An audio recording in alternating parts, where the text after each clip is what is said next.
Welcome to Telugu focus TV. నేను మీ శ్రీనివాస్ రెడ్డి. ఇక్కడ జగన్మోహన్ రెడ్డి తెగిస్తే మోడీ ప్రభుత్వానికి కష్టాలు తప్పవా, ఇది కష్టాలేనా అనే దానికి సంబంధించి కానీ మనం చూసినట్లయితే ఆంధ్రప్రదేశ్ రాష్ట్ర మాజీ ముఖ్యమంత్రి అయినటువంటి జగన్మోహన్ రెడ్డి గారు ఇక్కడ తెగించారనుకోండి. కేంద్రంలో మోడీ ప్రభుత్వానికి వ్యతిరేకంగా ముందుకు వెళ్లేందుకు రంగం కూడా సిద్ధం చేస్తున్నారని చెప్పుకోవచ్చు. జగన్మోహన్ రెడ్డి గారు చాలా రోజుల నుంచి కూడా ఓపిక పడుతున్నటువంటి జగన్మోహన్ రెడ్డి గారు ఖచ్చితంగా తెగించాల్సినటువంటి పరిస్థితి వచ్చిందని నిర్ణయం కూడా తీసుకున్నారని కూడా తెలుస్తుంది. కేంద్రంలో మోడీ ప్రభుత్వం తీసుకున్నటువంటి నిర్ణయాలకు వ్యతిరేకంగా పోరాడేందుకు కూడా ఇక్కడ రంగము సిద్ధం చేస్తున్నారు. ఇందులో భాగంగానే తాజాగా సుప్రీంకోర్టు మెట్లు ఎక్కారు జగన్మోహన్ రెడ్డి గారు. తాజాగా కేంద్రంలో మోడీ ప్రభుత్వం ఇటీవల ముస్లింలకు సంబంధించి వక్స్ సవీకరణ చట్టం అంటే సవరణ చట్టం ఏదైతే ఉందో దీన్ని తీసుకొచ్చిన విషయం మనందరికీ తెలిసిందే. ఈ బిల్లును లోక్సభలో అదే సమయంలో రాజ్యసభలో కూడా ఆమోదం అయ్యేలా కూడా మోడీ ప్రభుత్వం చర్యలు తీసుకుంది.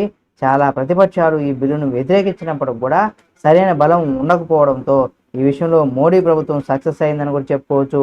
అయితే మోడీ సర్కారు తీసుకున్నటువంటి ఈ బిల్లు విషయంలో కూడా చాలా పార్టీలు తీవ్రంగా వ్యతిరేకిస్తున్నాయని కూడా చెప్పుకోవచ్చు.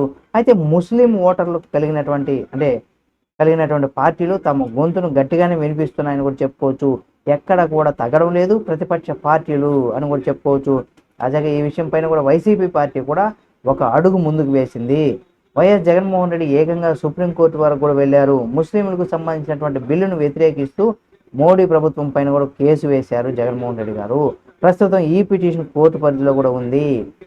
అయితే ఆంధ్రప్రదేశ్ రాష్ట్ర మాజీ ముఖ్యమంత్రిగా ఉన్నటువంటి జగన్మోహన్ రెడ్డి గారు ఇప్పుడున్నటువంటి కేంద్రంలోని మోడీ సర్కారు అనేక నిర్ణయాలు తీసుకుంది. అప్పుడు జగన్మోహన్ రెడ్డి గారు ఇలా అస్సలు అప్పుడు అధికారంలో ఉన్నప్పుడు ఎప్పుడు కూడా వ్యతిరేకించలేదు. ఒకవేళ కోర్టుకు వెళితే తన పైన ఉన్నటువంటి పాత కేసులు మోడీ ప్రభుత్వం బయటికి తీసే ప్రమాదం పొంచి ఉందనేసి కూడా జగన్మోహన్ రెడ్డి గారికి తెలుసు, సైలెంట్గా ఉన్నట్టు చెప్పుకోవచ్చు. కానీ ఇప్పుడు తెగించారు జగన్మోహన్ రెడ్డి గారు.